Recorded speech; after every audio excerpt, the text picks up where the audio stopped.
მოდი პირდაპირ თქვა. პირდაპირ გეკმავთ. პირდაპირ არავინ არ ლაპარაკობს, რომ პარლამენტის აღებას აპირებს. მე პირდაპირ მინდა გითხრათ. პირდაპირ საუბარი ეკაბერიძესთან. ამას თქვენ უნდა მიპასუხოთ. მე უკვე გაგეცე პასუხი. არა მე ვერ მივიღე მაშინ პასუხი ამას. ეს იყო ბატონო ირაკლი თეორია, რა იყო ქმედება. არა, მომისმინე. ეს მის ოპოზიციას თავის ხალხი. მე ხო ოპოზიციაც არის და ოპოზიციაც. ამაზე გიფიქრიათ? რა თქმა უნდა. ენდობიან ადამიანები დღეს პოლიტიკოსებს გია? არა.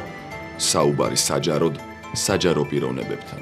დღეს დიდი სურვილი გქონდა პირდაპირ საუბარი გქონდა და განათლების მინისტრთან, მაგრამ მან კიდევ ერთხელ და მე რამდენად უარი თქვა ჩვენთან სტუმრად მოსვლაზე. ყოველღამე გზას ხსნის, ხალხს ეუბნება, რომ აბა, შალვა რო ყოფილიყო პრეზიდენტი, ნახავდით რა გზებს დააგებდა, ვერ გავიგე რატო არ დავაგებდი გზებს ახლა. სამწუხაროდ ჩვენს ხელისუფლებას ამ ტყუილის მასიური ტირაჟირების საშუალება აქვს. მე არ ვაპირებ არც იმასთან შეტენვას, მოდი ესე პირდაპირ თქვა.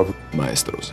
ნამდვილად არ გამოგვიგონია ველოსიპედი. ჩვენ იმის მტკიცებას კი არ ვიწევთ, რომ არა, ეს დაშვებული ბორბალი არ უნდა გამოცვალო და არ უნდა შევაკეთო. 1 საათი პირდაპირ საუბრისთვის. ხა მე ნამდვილად არ მოვედი აქ რომ თავი ვიმართლო 3 წელია გულწრფელად დავიღალე იმის მტკიცებით რომ მე აკლემი არა ვარ. 1 საათი გულახდილი საუბრისთვის.